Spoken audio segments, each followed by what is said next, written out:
Da saúde adverte. Eu gosto de explicar esse negócio porque, assim, tem gente que acha que a mulher baixar a cabeça é submissão. Isso se chama omissão. É um outro movimento completo e tá tão ruim quanto ela achar que bater de frente vai fazer alguma diferença. Não é isto. A submissão é isso. Ela está sob a mesma missão, só que o papel dela é diferente do homem. E o homem está submisso. É isso, é um papel de auxílio. Vou te dar um exemplo prático do que eu conto essa historinha só para dar um exemplo muito prático e simples do que seria essa ideia. Minha esposa chegou numa época, num dia eu tava trabalhando, ela chegou, amor, a gente tava precisando viajar, os meninos estão meio estressados, você também tá trabalhando muito. E aí eu já falei, amor, caramba, né, agora não, tô trabalhando demais, né? Minha cabeça tá muito cheia e tal, e tudo mais, beleza. Olha que negócio interessante. Eu, por conta do laboro, né? Do fazer, a gente não nota, às vezes, a necessidade do todo. E a mulher tem essa sensibilidade. Tá desalinhado. Entendeu? Aí ela fala, ele tá exagerando e a gente precisa... O que ela fez? Ela chegou, tá bom, amor, e saiu. Tem gente que acha que isso é submissão feminina. Não é, tá omissa. Ela tá omissa. Ela sabe que a gente precisaria viajar e não falou nada. Passou um pouquinho, ela veio, né? Deu um beijinho, fez um agrado, fez um carinho, saiu de novo. E ficou por isso mesmo. Falei, ó, ou seja, ela tá quebrando o gelo, né? Ela tá me conduzindo devagarzinho. Aí chegou a noite, ela veio, preparou um jantar lá, falou, né? Cuidando das crianças, colocando os meninos pra dormir, aquela coisa toda, né? Rotina de casa. E sentou pra comer um risoto de camarão. Ela sabe que eu amo risoto de camarão. Fez um risoto de camarão, aquela coisa Hoje toda. é dia especial, tem risoto de camarão, falei, nossa, né? amor, risoto de camarão. Não, isso é pra te agradar. Eu falei, nossa, aí um vinho e tal, conversamos, aquele papo bom, gostoso, né? Depois fomos namorar, naturalmente. E aí depois disso ela olha pra mim e fala assim, amor, você pensou... Olha que né, a mulher ela tem essa capacidade, né? Você pensou melhor... Né, naquele assunto, sábia. A mulher sábia. Você pensou melhor naquele assunto da viagem? E o homem é tonto, né? Fala, amor, eu pensei nada, tava pensando naquele exato segundo, né? Amor, eu pensei melhor e realmente você tem razão, a gente precisa fazer essa viagem. E aí ela saiu, e eu fiquei olhando aquela cena, eu falei, cara, a miserável me enganou. E é bom. E é gostoso. E eu fiquei feliz. E eu fiquei feliz com isso, sabe? Aí tem gente que fala assim, nossa, mas é um rolê todo pra convencer o homem de uma coisa simples. Cara, não é isto. Sabe o que é isso? Isso chama-se relacionamento maduro. Ela entendeu que naquele momento eu tava num estado de trabalho, foco, não sei o que, né? Eu precisava dessa quebra. E essa outra tratativa vai acontecer do outro lado também. Às vezes ela vai falar assim, amor, vamos sair, não sei o que, e eu vou precisar, cheio de dedos também, cheio de forma, cheio de cuidado, falar, amor, agora não. Nossa condição financeira não permite. A gente vai ter que ficar em casa, não vamos poder sair, a gente vai precisar tomar uma outra providência. Ok. Então eu também vou ter que tomar um cuidado. A partir do momento que você põe na sua cabeça que o relacionamento... A gente tem que ficar pisando em ovos. Gente, pelo amor de Deus. Aprendam a agir de forma madura. Pisar em ovos, se pra você pensar antes de fazer é pisar em ovos, então assim, você não vai crescer nunca na sua vida. Ou ter medo Isso é uma demonstração de respeito absoluto. E amor. Perfeito. Não, e eu acho que assim... Tem gente que tem medo de conversas difíceis, né? Fica fugindo de... Tem conversa que é difícil mesmo. O relacionamento vai ser difícil. Você vai falar, ó, não gostei disso, não faz mais aquilo. E uma conversa difícil, ela exige de você um esforço de uma série de outros elementos pra ter essa conversa. Claro, você vai ter que medir o seu jeito de falar. Você vai ter que achar o horário certo pra isso. Ouvir. Tem que ter paciência. Você vai ter que ter muita paciência. Você vai ter que conseguir ouvir o outro lado também. Isso é diálogo. Ou seja, isso é interação marido e mulher. Se você não tiver disposto a isso, você achar que é chegar e botar seu argumento na mesa e sair, pronto. E a intimidade nasce da intensidade e profundidade do diálogo. Perfeito. E daí você tem intimidade, confiança primeiro e depois a intimidade, que é exatamente o que traz a qualidade do relacionar. É isso. Eu falo exatamente isso. O sexo é a coroa da intimidade. E a intimidade, ela só nasce com o diálogo. Se você não conhece o outro, você não faz ideia do que fazer. Nisso, bloqueei o Capitão Preço aqui. Ele falou, meu sonho é mamar uma mulher grávida igual o Capitão Pátria. Achei desnecessário aqui. Não é democracia. Não é. Ô, Capitão Preço, não pode escrever umas coisas dessas no chat. Esse é um menino que não teve o pai, entendeu? Falando, ó, tem hora e lugar pra tudo, meu cara. Isso aí não dá. Você tem os caras que chamam atenção também com CID de depressão aguda entrando, falando que vai se suicidar em 2, 3 minutos? Acontece. Com certa Toda frequência. a aula aberta, aparece um cara que... E ele Vou fica me matar. O que fica é? postando. Atenção? Ele quer atenção? O que é? É um quadro depressivo que às vezes é um quadro depressivo, às vezes é um quadro histriônico, é um cara que tá tentando chamar a atenção, etc, quer uma validação, que alguém olhando pra ele, enfim. Rede social é um negócio, é um caos, né? Aquilo é favorece, né? Favorece um pouco, eu acho que a patologia psicológica exposta, né? Porque em outros momentos a sua patologia teria que estar restrita ao Você ambiente. gritar na praça pública, Pois só é. se afastam de você. Né? E na rede social meio que você entra lá e tal, consegue digitar. Sabe, eu acho que muitos relacionamentos hoje, realmente assim, sem uma visão espiritual vai ser muito difícil, tá? E eu acho que isso é importante porque vai falar... em outras épocas, talvez com toda uma lei natural muito bem estabelecida, com toda uma coisa de costumes e papéis definidos, a pessoa até podia não ter aquela maior prática religiosa, aquela maior entrega espiritual e ter um sucesso mais estável no relacionamento. Mas eu acho que em 2025, sabe? Nesse ano de Nosso Senhor, de 2025, com essa ausência muito grande de virtudes, você vai precisar aprender, ainda mais quando as pessoas passaram por... Poxa, não tiveram exemplos tão claros de mãe, de pai, como já é a realidade. Teve um menino que falou pra mim, né? Falou, a geração Z, né? O Vilela falou da geração mais nova. Ele falou assim, olha, a minha geração você tem que entender que nossas mães estavam na balada.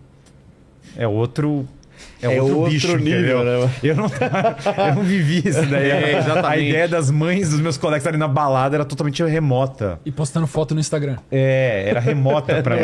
Tem até aquele vídeo que dá uma tristeza do moleque falando pra mãe, né? E a mãe filmando ainda. Mãe, para de postar essas fotos de você seminua, não sei o que. Ah, moleque, ela ainda zoando. Ela não tendo noção do quanto aquilo incomodava o filho, porque ela era zoado pelos amigos e tudo mais. Não, e não é bom. Assim, você falando o óbvio, né? Que deveria ser falado. Deveria ser o óbvio, Deveria né? ser o óbvio. Assim, como meio um que cara não é bom. sem camisa rebolando também, né? Também não, que talvez seria estranho. Meio que não Pai, para de fazer isso, tá me envergonhando. Deixa eu comentar esse negócio que o Gui falou, porque eu acho que talvez é uma coisa... Recentemente alguém me perguntou isso, né? Um paciente me perguntou isso. Falou, Jorge, eu entendi essa parada dos símbolos masculino e feminino, do resgate do que é o masculino real e verdadeiro.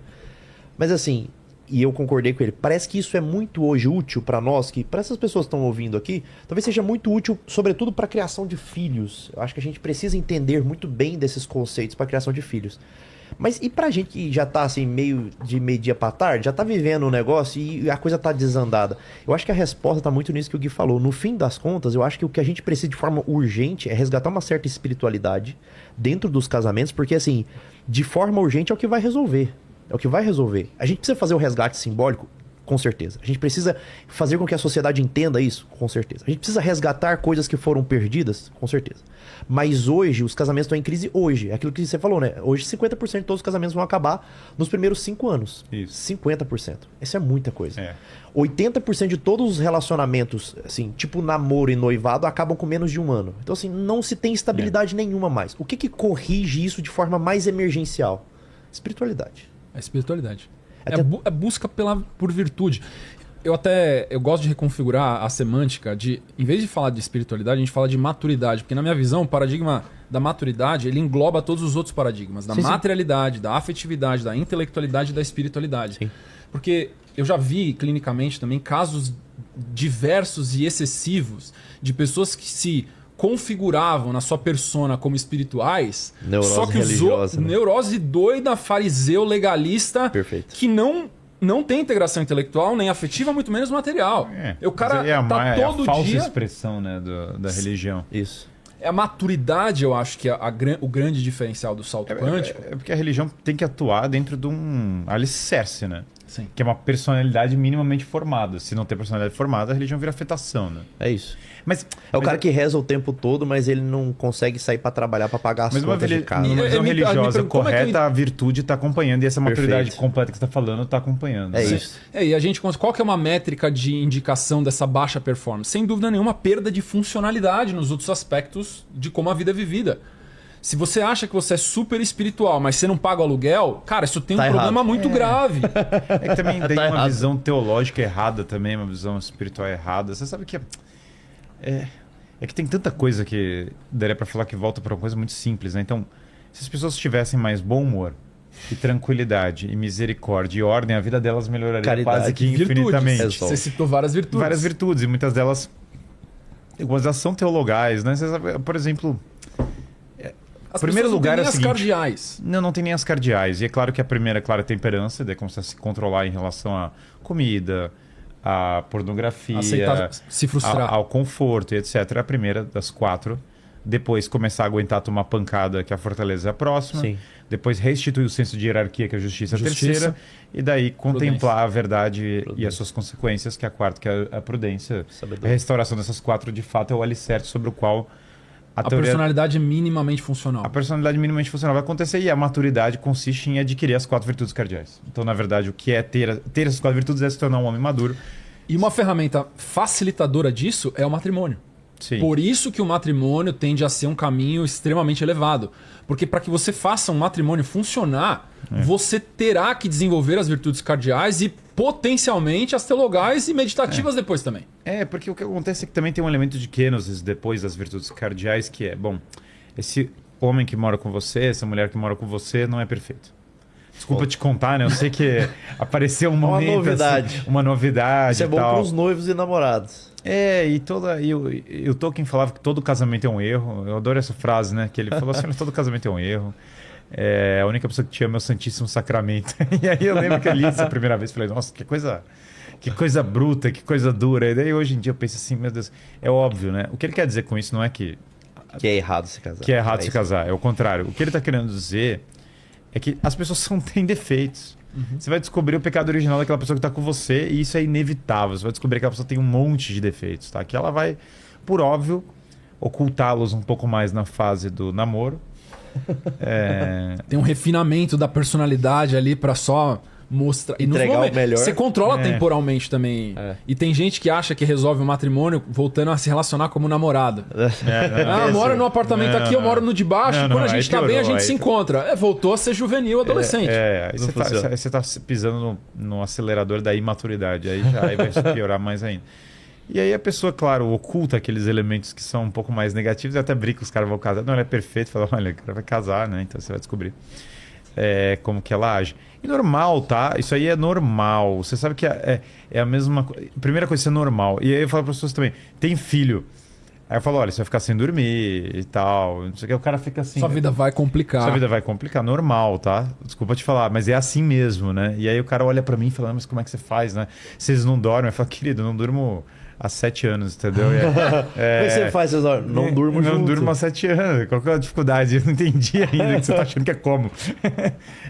E aí, quando você começa a entender que tem coisas que são só da vida, porque a gente foi acostumado a ter uma visão rósea da humanidade, tipo, pintada toda de rosa, cheia de stickers coloridos e textos do Tumblr, nomes né? fofinhos, né? No mundo real, as pessoas têm naturalmente defeitos e tem coisa. E você tem que amar essa pessoa tendo esses defeitos. E aí, quando você coloca um bom humor e descomplica e não fica neurótico em relação a todas as coisas, meu Deus, qual é a minha expectativa em relação ao dinheiro? Qual é a minha expectativa em relação a isso? Qual é a minha expectativa? É o seguinte, ó. Vai casar e ter umas crianças, e ter que ir na missa com as crianças, e ter que pagar as contas, e ter que acordar cedo, e ter que jantar junto com a mulher, e as crianças têm que abraçar as crianças mesmo. E aí você vai ler a Bíblia para as crianças, e aí as crianças vão gritar, e elas vão berrar. E você tem que cuidar do seu corpo, e você tem que trabalhar e gerar valor, e você tem que trazer provimento para casa. E aí meio que as crianças vão pedir doce, e você vai falar que não é para entregar o doce, entendeu? E aí você vai falar, cara, não tem. E é tão mais fácil entregar o doce, né? E é tão mais fácil entregar o doce. Você fala, cara, não tem doce, meu, não tem doce, esquece. Não vai ter, você vai virar diabético, para com isso. Sabe o que é essa parada? Eu enxergo assim, quando a gente começa a entender que a manifestação do amor, você falou isso lá atrás, a manifestação do amor é aquilo que vai amadurecer o homem no fim. No fim, no limite, o que vai amadurecer todos nós é a manifestação concreta do amor. É o agir do amor. E esse amor, a gente precisa entender que ele é um amor do tipo, eu amo o outro porque o outro precisa de mim. E não porque ele merece ser amado. Esse conceito precisa virar uma chave na nossa cabeça. Ou seja, eu amo a minha esposa porque ela merece ser amada? Não, eu amo a minha esposa porque ela precisa do meu amor para se tornar um ser humano melhor. E eu também preciso do amor dela para me tornar um ser humano melhor.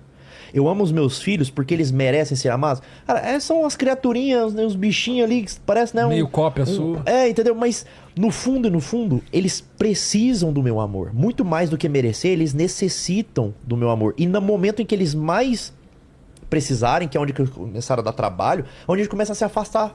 Onde a gente começa a falar, não, acho que eu não dou conta, acho que não é pra mim. E em relação à mulher, a mulher também tem que te amar ou não? Tem que me amar. Porque Renato 38 veio aqui e disse que o grande filósofo Renato 38 falou que a mulher não tem que te amar, ela tem que te respeitar. Eu acho que respeito é o básico, né? Respeito uma leitura de semântica é o seguinte. É só isso, é só semântica. Existe só semântica, né? É só semântica. Porque é amor, respeito é amor. É óbvio que é óbvio que amor.